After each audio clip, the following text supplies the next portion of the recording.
Hi and Assalamualaikum from Sekolah Menengah Sains Dili.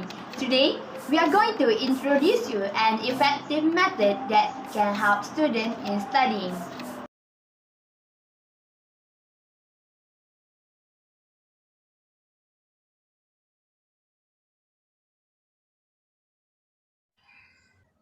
Biology is at the heart of many social and economy. Most of students that takes biology major have found that biology is hard to study. In my perception, a student that takes science stream, which now learning biology, have problems in memorizing and understanding, especially when it comes to memorizing the scientific names like cells, tissue, or substances. So today, we are going to introduce you a concept map method that can help students in studying. This concept map method can be used by students to study effectively in the best way. There have many problems that students have been go through in process learning biology. One of it is students have problem in memorizing the concepts such as the movement of substance across the plasma membrane in chapter 3. Then students also have problem in memorizing the scientific name that will be used in biology major, especially the name of organisms like cell and or tissue. They also have problem to do a comparison between the terms such as comparison between simple diffusion and osmosis. In the 1970, Cornell University professor and science researcher Joseph Nova and his research team created concept mapping as a way to express students' evolving science knowledge. Nova later elaborated on Alsaber's thesis, concluding that meaningful learning included the integration of new concepts and propositions into existing cognitive structures. Our objective is to ensure that students can identify relationships between ideas by dragging concepts to the correct places on a concept map. Concept maps are drawings or diagrams used to help students organize and represent knowledge of a subject. Concept map begin with a main idea or concept and then branch out to show how that main idea can be broken down into specific topics.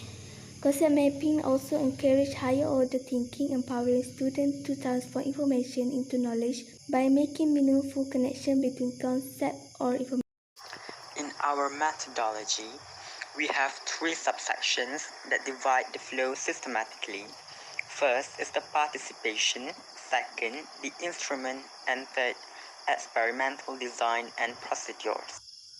For the participation, 51 students have joined this experiment, which are separated into two classes, which are experimental class and control class. Experimental class would apply the concept mapping method during their learning session, while for the control class, this project was done for 4 months. To record the improvement of the students, the instruments are prepared. We prepared a takeoff value analysis and achievement test analysis.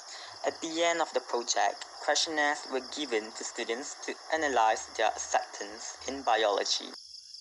The experimental design and procedure started with the researchers doing their research on this concept mapping method. After that, to increase the accuracy of result, takeoff value was calculated. Lastly, students are exposed to the concept mapping and its construction. The concept mapping construction is done in 7 steps. Identify a focus question that you wish to map. Guided by this question, identify concepts that are pertinent to the question and list this under the main hierarchy.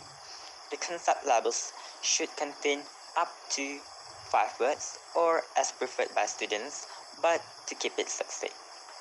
Rank order the concepts by placing the broadest and the most inclusive idea at the top of the map. Fourth, select some subconcepts to place under each general concept. Connect the concepts by lines and define the relationships. Rework the structure of your map. You may include adding, subtracting, or changing superordinate objects. The form of the concept maps is up to your creativity as your maps change as your understanding of linkages between concepts change. By looking at the graph, you will observe that 4 marks mean score in the achievement test outperform the control class and other 3 classes. This shows that concept mapping is really an effective effective learning strategy to help students in learning. What we can conclude from this project is that the objective of this project is achieved. 51 students who were separated into experimental and control class have shown their learning achievement through the achievement test done. Findings indicated the effectiveness of concept mapping when the experimental class students who implement the concept mapping method have achieved better results with a difference of 4.09% in the test compared to the control class students who underwent the conventional expository learning.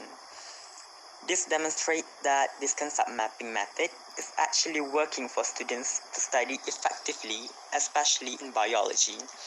74% of the responded in the questionnaires given that this concept mapping method has aided them to learn biology.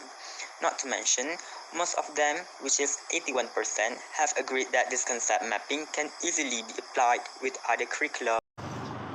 So, why do we change our learning method after all of this discussion and testing? Why do we try to make our study and learning process more enjoyable for students? Overall, we confident that this concept will help students, teacher, school, and society. This concept mapping method can help students to learn more effective and help teacher with the teaching and learning process. This may have give an impact to school performance.